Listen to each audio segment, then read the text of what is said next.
வணக்கம்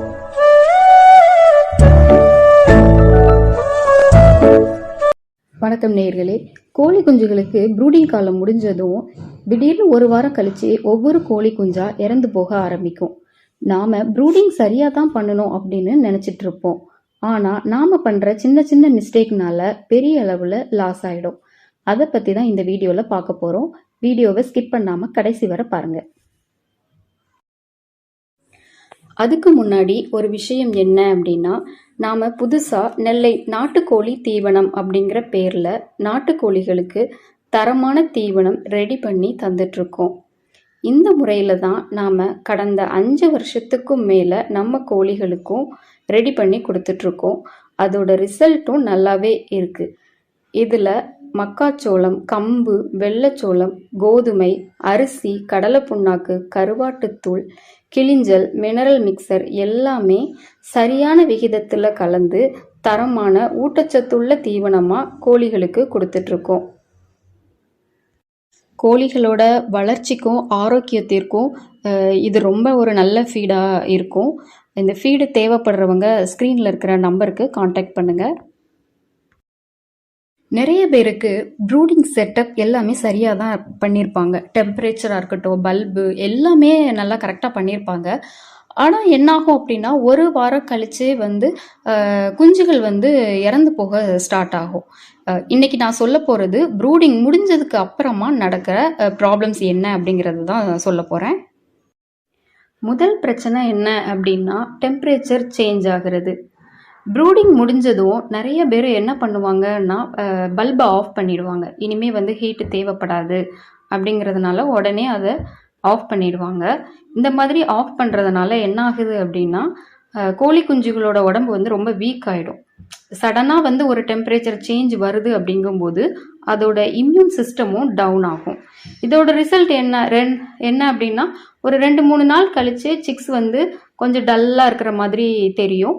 அதுக்கப்புறமா என்னன்னா இறந்து போகிறதுக்கும் சான்ஸ் இருக்கு. இதுக்கு சொல்யூஷன் என்ன அப்படின்னா, இப்போ ப்ரூடிங் முடிஞ்சிடுச்சு அப்படின்னா ஒரு 2-3 நாள் நீங்கள் கொஞ்சம் கொஞ்சமாக டெம்பரேச்சரை ரெடியூஸ் பண்ணுங்கள். ஃபுல்லாக ஸ்டாப் பண்ணாமல் கொஞ்சம் கொஞ்சமாக நம்ம ரெடியூஸ் பண்ணி அதுக்கப்புறமா அதை ஒரு நார்மல் கிளைமேட்டுக்கு கொண்டுட்டு வந்தோம் அப்படின்னா அந்த சிக்ஸும் ஆரோக்கியமாக இருக்கும். ரெண்டாவது பிரச்சனை என்ன அப்படின்னா, குளிர்காற்று. இது ரொம்ப பொதுவான எல்லாருமே பண்ணுற ஒரு தப்பு தான். காலையில் நேரம், மதிய நேரம், அதனால் ரொம்ப குளிர்ந்த காற்று இருக்காது, அதனால் சிக்ஸ் அஃபெக்ட் ஆகாது அப்படின்னு நினைப்போம். ஆனால் என்னென்னா, இந்த குளிர்ந்த காற்று வீசும்போது அது கோழி குஞ்சுகளுக்கு ஒத்துக்காது. அது ஒத்துக்காமல் அதுக்கு சளி பிரச்சனை அந்த மாதிரி நிறைய பிரச்சனைகள் வர்றதுக்கும் ஒரு சான்ஸ் இருக்குது.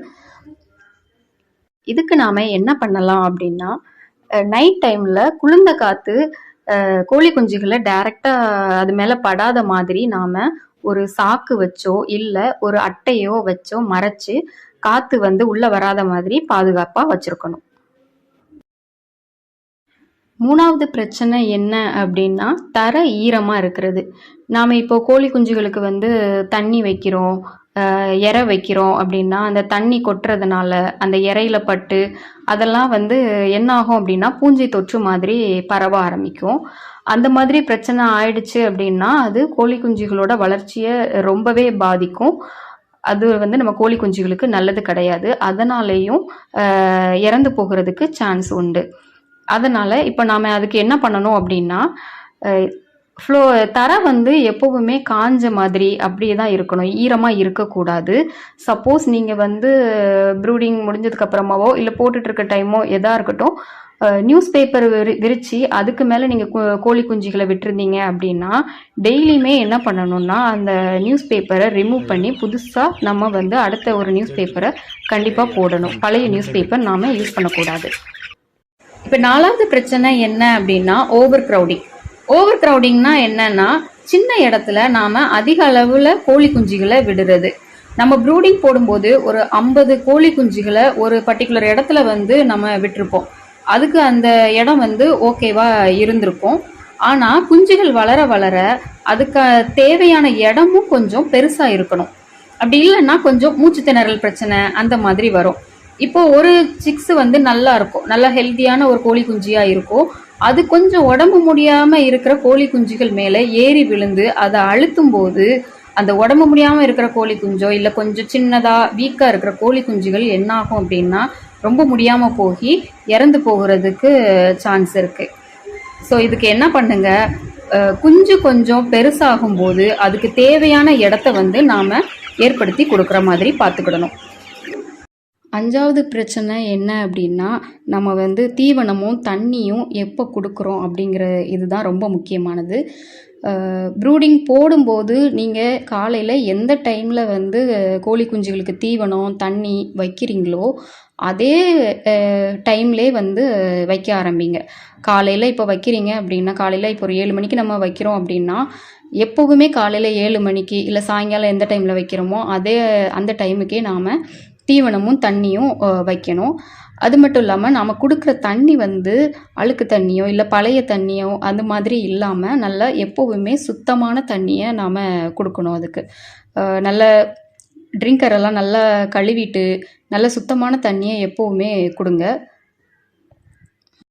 ஏன்னா நீங்கள் காலையில் தண்ணி வைக்கிறதுக்கு ரொம்ப லேட் பண்ணிட்டீங்க அப்படின்னா அது முந்தா நாள் உள்ள பழைய தண்ணியை அதை தான் அது குடிக்க ஆரம்பிக்கும். ஸோ அதனால் வந்து அதுக்கு ஹெல்த் ப்ராப்ளம் வரும், செரிமான பிரச்சனை அது மாதிரிலாம் வரும். மோஸ்ட்லி வந்து தண்ணி க்ளீனாக இல்லை அப்படின்னாலே அதுக்கு வந்து செரிமான பிரச்சனை வரும். அது வராமல் தடுக்கணும் அப்படின்னா நம்ம வந்து தண்ணி எப்போவுமே சுத்தமான தண்ணியும் நல்ல ஒரு தீவனமும் அதுக்கு வைக்கணும். ஸோ இதுதாங்க நமக்கு ப்ரூடிங் முடிஞ்சதுக்கு அப்புறமா வரக்கூடிய பிரச்சனைகள். இந்த பிரச்சனைகளை வந்து நம்ம சால்வ் பண்ணிட்டோம் அப்படின்னாலே கோழி குஞ்சுகளோட இறப்பு விகிதத்தை நம்மளால் கொஞ்சம் முடிஞ்ச அளவுக்கு குறைக்கலாம்.